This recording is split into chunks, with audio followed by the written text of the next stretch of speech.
हम लेकर आ गए हैं तेलुगु में बनी एक खतरनाक हॉरर मूवी जिसका नाम है वलारी।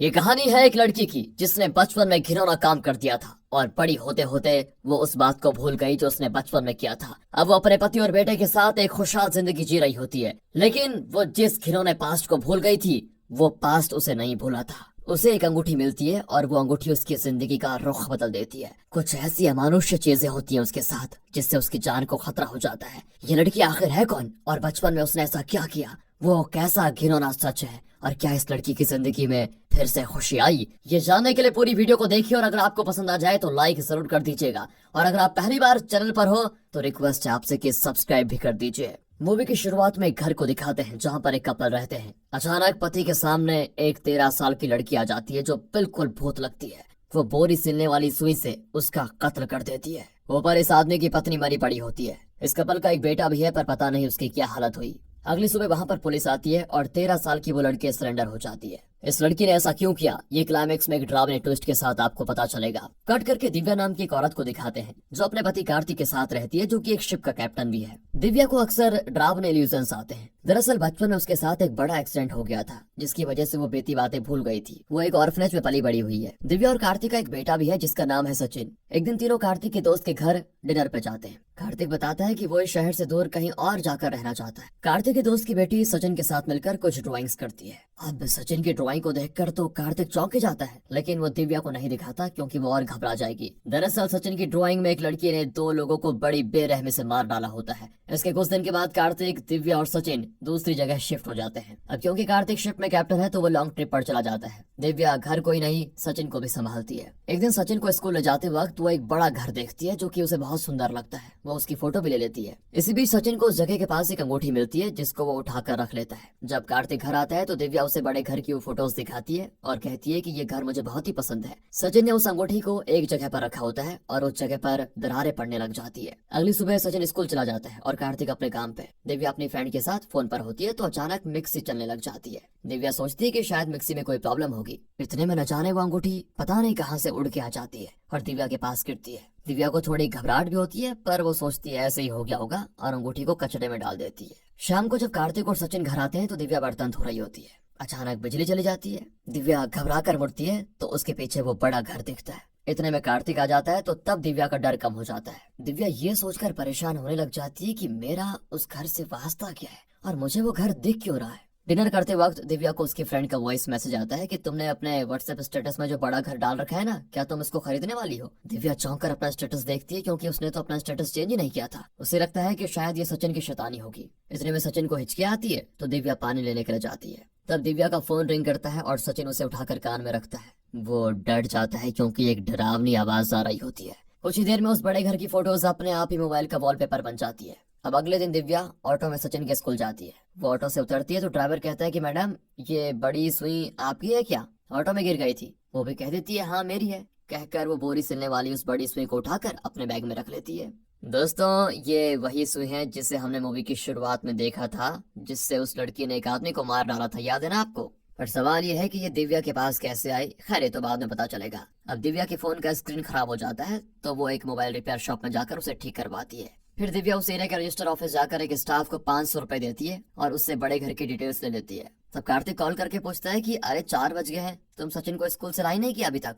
अब दिव्या को याद आता है कि मैं तो सचिन को पिकअप करना भूल ही गई। वो तुरंत एक ऑटो में स्कूल के लिए निकल जाती है। रास्ते में उसे ऐसा इल्यूजन होता है कि सचिन उसके पास बैठा हुआ है और एक हाथ आकर दिव्या को टच करता है। दिव्या घबरा कर चिल्लाती है तो ड्राइवर बिल्कुल शॉक में ऑटो का कंट्रोल ही खो देता है और एक लॉरी से टकरा जाता है। इसमें दिव्या को बहुत चोट आ जाती है। अब अगले सीन में वो हॉस्पिटल में होती है और कार्तिक उसके पास बैठा होता है। डॉक्टर भी बताते हैं कि घाव जल्दी भर जाएंगे, कोई टेंशन लेने की जरूरत नहीं है, लेकिन हाँ लगता है दिव्या को कोई साइकोलॉजिकल प्रॉब्लम है, इसलिए आप एक अच्छे साइकेट्रिस्ट के पास दिखाइए इनको। फिर कार्तिक सचिन को लेकर घर आ जाता है और तब कृष्णन नाम का एक साइकेट्रिस्ट दिव्या से मिलने आ जाता है। दिव्या को उसका बर्ताव बहुत ही अजीब लगता है। दिव्या पानी पीती है तो उसके ओंठ पर लगे पानी को कृष्णन पोंछ देता है। वो दिव्या को दर्शनी कहकर पुकारता है। दिव्या कहती है मेरा नाम दर्शनी नहीं दिव्या है। ओह सॉरी दिव्या, एक काम करो तुम आराम करो, मैं तुमसे बाद में मिलने आऊंगा। अब यहाँ पर कार्तिक परेशान है कि दिव्या के मन में क्या है जो वो अक्सर इस तरह का शौक हो जाती है। वो दिव्या के फोन पर उस बड़े घर की कई फोटोज को देख सोचता है वो, अगर मैंने वो घर रेंट पे ले लिया और दिव्या को वहां पर ले गया तो शायद उसकी मानसिक स्थिति बेहतर हो जाएगी। ये सोचकर वो उस घर के ओनर के पास जाता है जिसका नाम मुर्गन होता है। पर वो कहता है कि सर, आप शायद उस घर के बारे में नहीं जानते, इसीलिए ऐसी बचकानी बातें कर रहे हैं। कार्तिक कहता है, देखिए मैं तो अलग किस्म का इंसान हूँ, मुझे भूत प्रेत में कोई विश्वास नहीं है, ये सब इंसानों की बनाई बातें हैं और कुछ भी नहीं। आप एक काम करिए, कैसे भी करके मुझे वो घर रेंट पे दे दीजिए।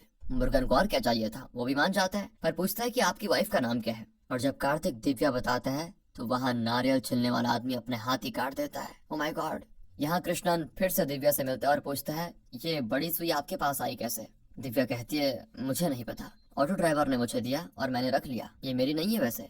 कृष्णन बताता है कि यही तो आपकी प्रॉब्लम है, जो आपकी नहीं है उसे आप अपनी चीज समझकर फालतू में ही तनाव में पड़ जाती है। मन को साफ रखने की कोशिश कीजिए। कृष्णन उसे कई काउंसलिंग सेशंस भी देता है जिससे उसकी हालत थोड़ा सुधर भी जाती है। कुछ ही दिनों में दिव्या के घाव पूरी तरह से भर जाते हैं और उसे घर भेज दिया जाता है। अब ये परिवार उस नए घर में रहने लग जाता है जिसे दिव्या ने पसंद किया था। और सच में यार, ये घर किसी भूत बंगले से कम नहीं लगता।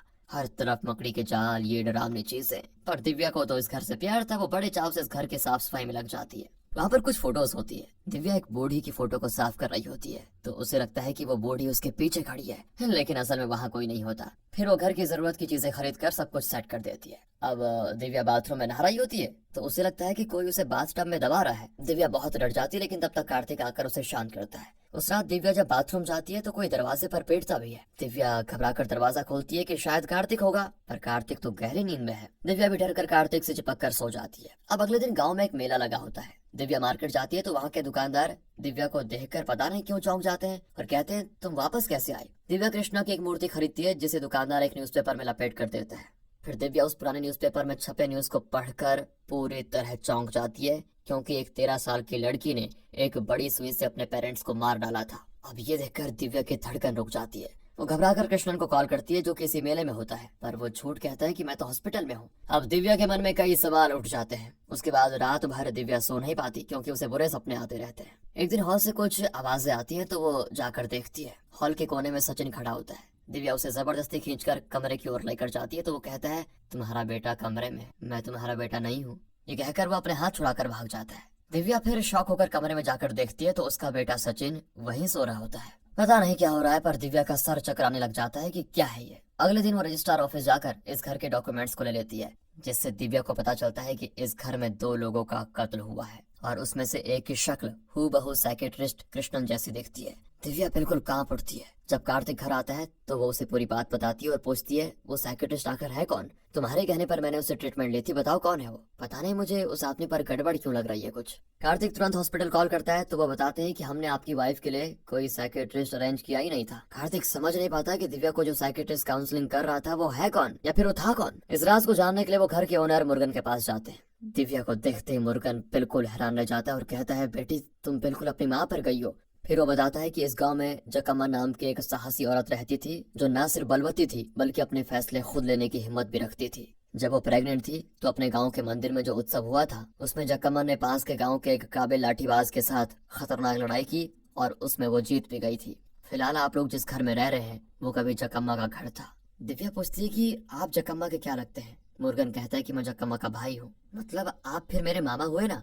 मुर्गन कहता है हाँ। अब दिव्या अपनी माँ के बारे में और जानना चाहती है, पर वो इस कहानी को और नहीं सुन सकती और बाहर चले जाती है। लेकिन कार्तिक, जो ये समझ चुका है कि दिव्या का इस घर के साथ करीबी रिश्ता है, वो मुर्गन से कहता है कि मैं अच्छे दाम देकर इस घर को खरीद लेना चाहता हूँ। मुर्गन भी मान लेता है, लेकिन दिव्या इस घर को नहीं खरीदना चाहती। फिर वो घर जाते हैं, पर दिव्या के साथ अमानुष्य चीजें होती है। वो केक बनाकर सुई को उसके अंदर घुसाती है तो अंदर से खून निकलता है। तभी सचिन केक खाने आता है, लेकिन दिव्या अपने दिमागी संतुलन को खो देती है और सचिन पर सुई से हमला कर देती है। ऐन वक्त पर कार्तिक फिर उसको बचा लेता है। वो दिव्या पर चिल्लाता है कि तुम पागल हो गई हो क्या? अपने बेटे को मार दिया था तुमने, देखा नहीं क्या?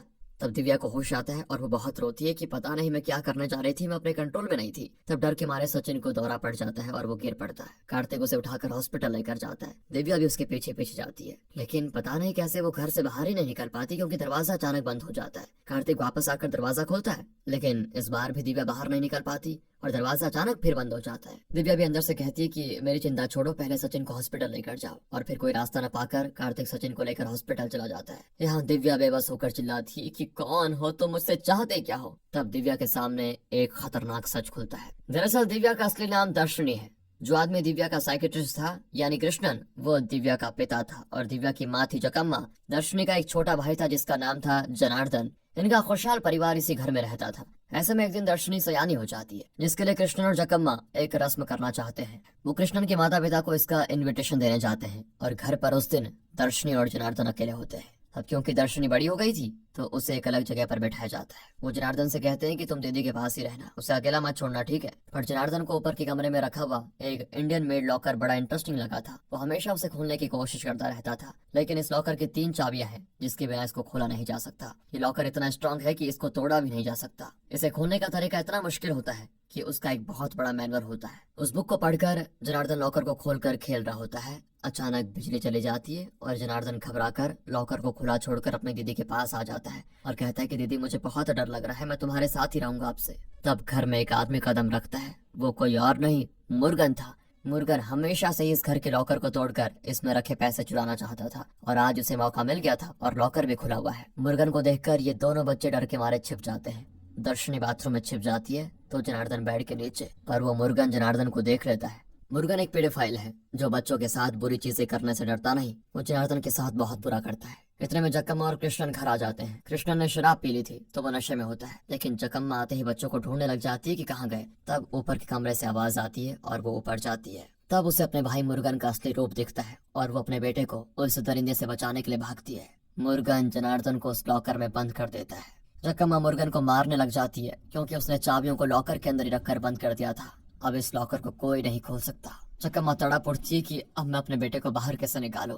इतने में दर्शनी बाथरूम में रखी एक बड़ी सुई को लेकर बाहर आती है, पर इसी बीच मुर्गन एक कांच के टुकड़े से जकम्मा को मार डालता है। वो दर्शनी को भी खत्म करने के इरादे से उसे मारता है। तभी दर्शनी की चीख सुनकर कृष्णन को होश आता है और वो सीढ़ियां चढ़कर ऊपर आ रहा होता है। इतने में दर्शनी खुद को मुर्गन से छुड़ाकर नीचे उतरती है। दोनों टकरा जाते हैं, जिसमें गलती से वो सुई जो दर्शनी के हाथ में थी वो कृष्णन को लग जाती है और वो मर जाता है। फिर मुर्गन उस सुई को निकालकर दर्शनी के हाथ में देता है। दर्शनी बेचारी इस पूरी घटना से एकदम सुन्न हो चुकी थी और घर के कोने में बैठ जाती है। जब पुलिस आती है तो वो दर्शनी को ही कातिल समझकर उसे पकड़ लेते हैं और आज तक सब यही सोचते हैं कि दर्शनी का छोटा भाई जनार्दन लापता है। ये सारे दृश्य दर्शनी यानी दिव्या को दिखते हैं। अब दिव्या समझ जाती है कि उसके पेरेंट्स और छोटे भाई को मुर्गा ने मार डाला। उसका भाई उसी लॉकर में है, लेकिन हाँ, लॉकर के अंदर उसकी अब लाश होगी। ये सब जानकर दिव्या अपने भाई के बारे में सोचकर बहुत रोती है। तब कार्तिक आ जाता है और कहता है सचिन ठीक है, लेकिन हॉस्पिटल में कोई डॉक्टर नहीं था तो मैंने सचिन को तुम्हारे मामा मुर्गन के घर पर ही छोड़ दिया है। अब दिव्या चिल्लाती है कि ये क्या करके आ गए हो तुम।